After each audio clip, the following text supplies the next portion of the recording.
everyone! Kamusta po kayong lahat? My name is Maste and welcome back to our channel. For today's video, I am going to show you kung paano ko labhan ang stamp cross stitch. So ano ba yung stamp cross stitch, guys? Medyo may pinagkaiba lang sila sa common na cross stitch na ginagawa natin. Kasi ito, printed siya. Printed na ang kanyang cloth. So, mas madali siyang gawin kesa doon sa hindi printed, syempre. So, ito na guys, yung natapos ko na stamp cross stitch. Ayan, so kung makikita nyo, ayan siya. Diba?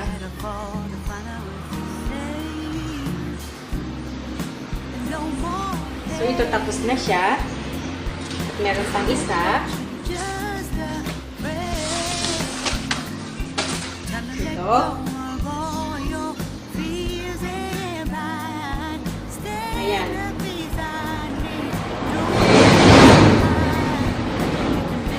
So, ito ang lalabhan natin today, guys. At papakita ko sa inyo kung paano siya labhan. So, ito yung mga pattern. Ito yung pattern niya. Papakita ko rin sa inyo kung ano ba ang stamp cross stitch. So, ito nagagawa. Meron din siyang sticker. Ganito ang kanyang finished product. So, ayan. Itong mga nabili ko na to, buo na siya. Isang set na siya. Meron siyang pattern, may needle sa loob. Meron na, kompleto na siya, guys. Kompleto na lahat ng sinulit. Mga thread and needles. So, ito siya, guys. Ayan. Ito yung thread. Ito yung karayom. Ito yung thread. Ayan. Ito yung pattern. Ito yung pattern niya. Ayan. Kabilaan yan. At ito yung printed cloth or stamp cloth. Ayan. So, ito siya, guys. Ganyan siya pag hindi pa siya naumpisahan. So, mas madali siyang gawin kesa doon sa hindi printed, syempre. Kasi ito, tinan mo na lang yung kulay, susundan mo lang yung kulay niya, mas madali siyang gawin, mas madali siyang matapos. Ayan. So, marami pa akong mga hindi nauumpisahan, marami pa akong hindi nagagawa na nakatabi lang sa aking cabinet. So, today, lalabhan natin yung dalawang natapos ko na. So, ito, ibalik natin sa kanyang nalagyan para hindi magdumi. Bakit ba natin lalabhan ang mga cross stitch natin? Bakit nga ba? Kasi, tayo, pag nagtatahi tayo, ang kamay natin, meron siyang natural oil. Kahit malinis yan, iba, meron din sa atin, meron iba sa atin mga nagpapawis ang kamay. May natural oil po kasi ang ating skin. So, kailangan nating labhan ang ating cross stitch kasi pag hindi natin yan nilabhan, pagkalipas ng ilang buwan or ilang taon na nakasabit na sa wall nyo na hindi nyo nilabhan, parang nagkakaroon siya ng mancha-mancha. Kasi nga hindi natin nilabhan yung natural oil ng ating balat, ng ating kamay na napunta sa cloth.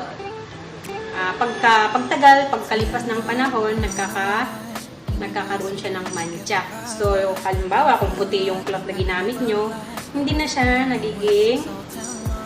siya puting-puti. Nagkakaroon na siya ng parang batik-batik. So, ayan guys, labahan na natin. Samahan nyo akong labhan ng ating stamp cross stitch. Ayan, so andito tayo sa bathroom. Dito ko lalabhan ang aking cross stitch. Dito ko lalabhan. Kasi medyo maluwag-luwag dito kasi sa lababo. So ayan, makikita nyo.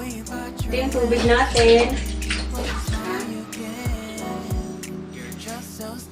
Yung gagawin ko ay ang panglaba ko pala ay dishwashing liquid. So, itong papatakan lang natin siya ng konti.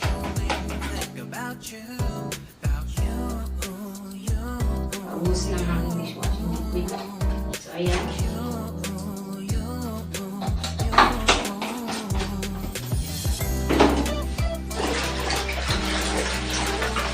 Pagulain lang natin. And then, ibabad natin siya for at least 30 minutes. So, makikita nyo mamaya itong tubig na to, magiging dark na siya. Kasi, natatanggal na yung mga prints. Yung ink ng print.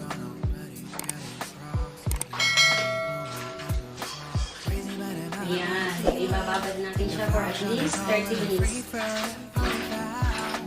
So, makita nyo guys, ayan o. Naging makulay na yung tubig. Naging makulay na.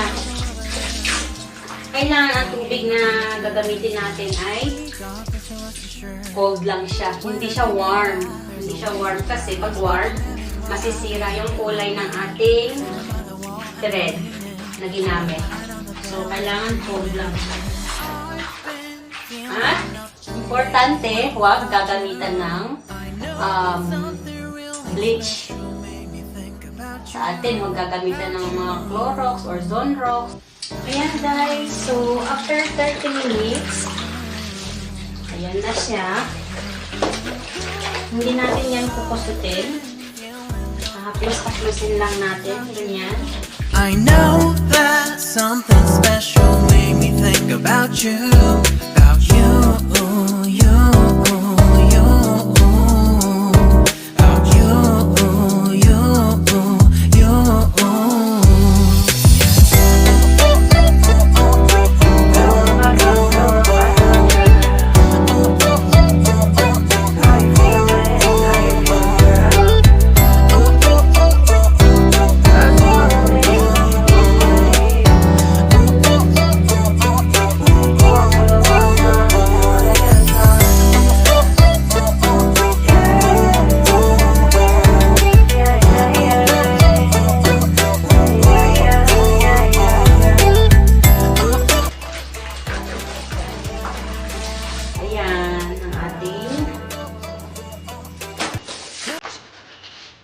Cross stitch. So, babanlawan na natin.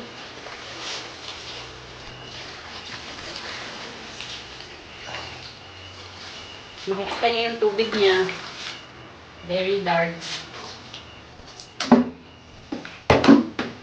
Ayan, so makita niyo yung tubig niya. Ayan, kulay itim na. Banlawan na natin. 보면 왜 그러냐고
Ayan na guys, ang ating nilabhan. Na cross stitch. Nakita nyo, oh.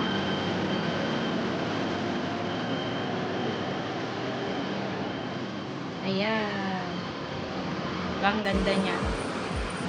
Ito rin. Ito ang ganda-ganda niya. Kulay orange.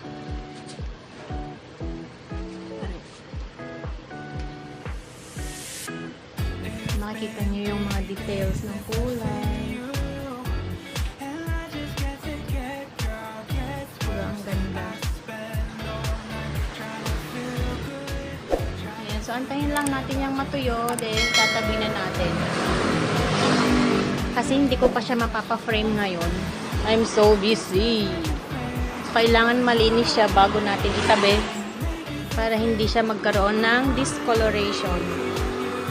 Discoloration gawa ng oil na galing sa kamay. And if I let you go,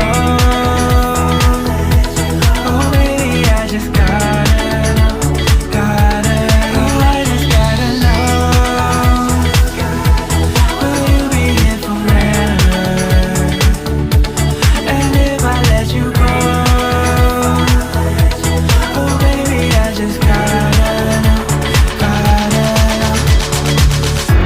my heart can know. So ayan guys, I hope nagustuhan nyo ang ating video for today. Maraming salamat po sa inyong pagtangkilik sa ating channel. At kung meron po kayong mga gustong itanong o mga suggestion videos na gusto nyo ang gawin natin, pwede po kayong mag-comment down below. At susubukan po natin gawin kung ano yung suggestion nyo. So maraming salamat po sa lahat ng aking subscribers, sa lahat po ng tumatangkilik sa ating channel. Maraming salamat po sa inyo. At sa mga hindi pa po nakapag-subscribe sa ating channel, please subscribe na po at please huwag po makalimutang i-click ang notification bell para lagi po kayong updated sa mga susunod na uploads po. Lagi po tayong mag-iingat. Maraming salamat po. Bye!